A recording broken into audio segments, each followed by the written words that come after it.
Gog and Magog, Ya'juj and Ma'juj. Who are they? Are they human beings? Or are there some strange creatures with 24 ears and 4 noses and 6 or 8 hands on each side? Who are they? Are they from some outer planet, or do they reside down in the bowel of the earth? Who are they? Let the Quran answer that question. In Surah Al-Kahf of the Quran, we are told, Inna Ya'juj wa Ma'juj mufsiduna fil ard. Gog and Magog are perpetrating fasad. Fasad is not just a sin. Fasad is a crime. It is criminal conduct. For a sin, punishment is over there. But for a crime, punishment is also over here. And the punishment for fasad is the worst in the Quran. It is graded. You can be banished. You can have your hands and your feet cut off on opposite sides. And you can be crucified.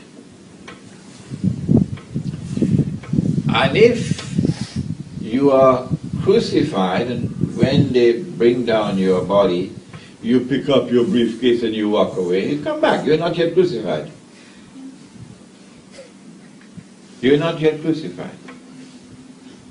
Because this crucifixion of this punishment which is in the Quran is most certainly not to be just put for 5 minutes on a cross, on a tree, and then you can bring him down. That's not crucifixion.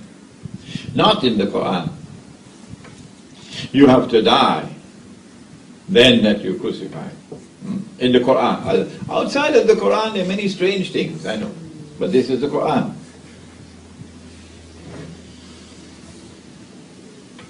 Who can commit an act of fasad?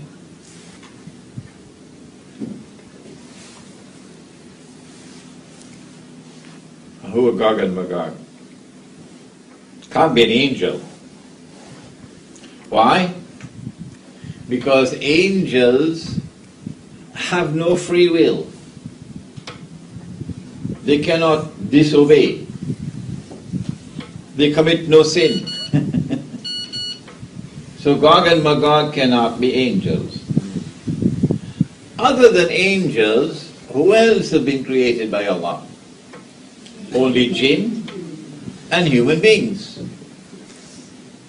And so Gog and Magog can either be angels or jinn or human beings.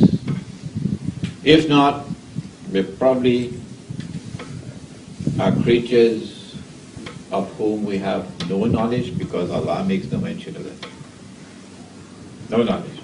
If Allah makes no mention of them, then this Quran has come to explain all things. So this Quran must explain Gog and Magog. Can there be jinn? Yes, jinn can commit sin, and jinn will be judged on the day of judgment, and jinn will be in heaven or in hell. There are jinn who are Muslims, and there are jinn who are shayateen. But Gog and Magog cannot be jinn, because jinn are invisible creatures.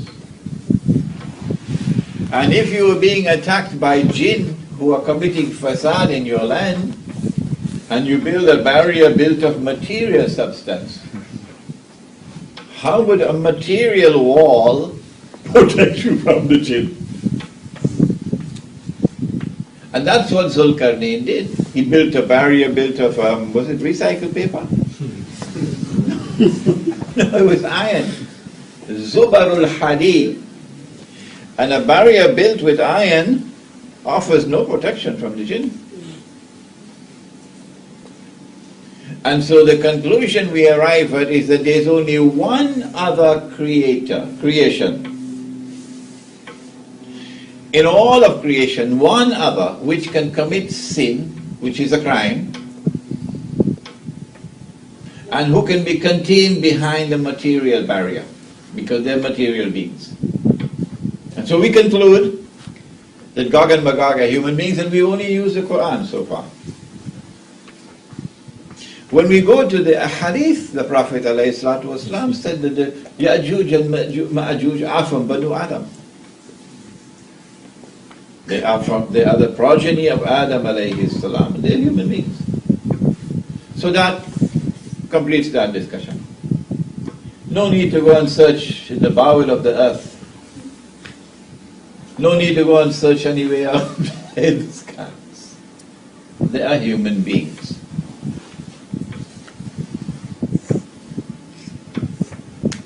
The rabbis in Medina were asked, how can we tell whether he is indeed a prophet of Allah? Sallallahu alayhi wasallam. And they said, ask him these three questions which only a prophet can answer. And one of the questions was, ask him about the great traveler who traveled to the two ends of the earth. The Quran answered the question and gave the information about the journey to one side and the journey to the second side. But that was not the target of the question. Allah knew the target of the question. And so Allah gave them the journey, which was the third one. And that journey in the third direction gave us one of the signs of the last day, major signs of the last day, Gog and Magog. So the target of the question was Gog and Magog. Does he know about Gog and Magog? وَيَسْأَلُونَكَ عَنْ ذِي الْقَرْنَيْنِ. And they questioned me about someone who is called the possessor of Qarnayn, either two horns, or who impacts on two ages. It appears to mean two ages here, because otherwise the Quran uses qarn for an age, not for a horn. He travels in the direction of the setting of the sun, and then he travels in the direction of the rising of the sun, and then he travels in a third direction. Which was it? That is west, and this one is east. Which is the third one? We know the third one. Why? Because Nabi Muhammad ﷺ said that when they are released, they will pass by the Sea of Galilee on the way to Jerusalem. And there in Jerusalem, they will surround a mountain, which is in Baytul Maqdis. That's what the hadith says. And Nabi Isa alayhi salam will be up the mountain. So if you're traveling, passing the Sea of Galilee on your way to Jerusalem, you're coming from the north. You did study geography, didn't you? All right. When he traveled in the direction of the setting of the sun, he could go no further because he came upon a body of water, which was hamia, dark and murky. So now we're looking for a body of water to the left of the Holy Land, are going north. And there are only two. One is the Mediterranean Sea, which is not Hamia, because you can look down and you can see meters down. But north of the Mediterranean Sea, there is precisely such a body of water. It is even known as the Black Sea, because it is Hamia. So much algae in the water that visibility is very, very difficult. Just about 1 meter you can see. And our Mufassirun, long years ago, identified it as the Black Sea.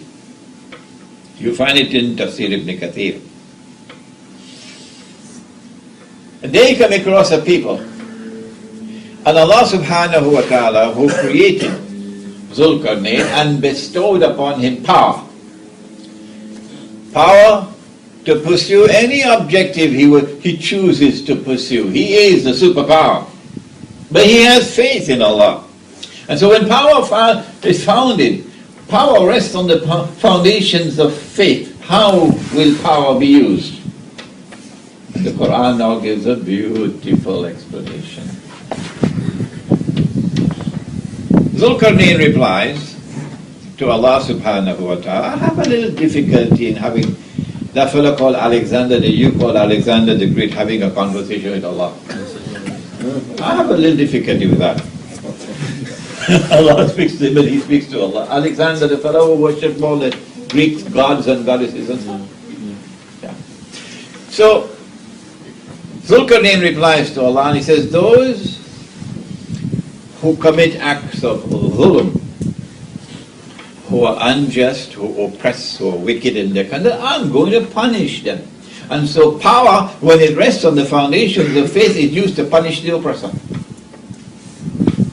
And when they return to you, you will also punish them. And so when power rests on the foundations of faith, there is an essential harmony between this world here and that world there. What a wonderful world in which to live. And those who have faith and who are righteous in conduct, I'll treat them nicely and they will be rewarded. So when power rests on the foundations of faith, power is used to support and to protect those who have faith and who are righteous in conduct. The Quran is teaching a lesson. And then he travels in the direction of the rising of the sun. So if you move east from the Black Sea, how far can you go? As you move east from the Black Sea, you're going to come upon another sea, beyond which you can't go. What's the name of that sea? The Caspian Sea. You're lucky I don't have time to ask you questions. The Caspian Sea. And there he came across the people, and now we see the very few words, agonizingly few in the Quran.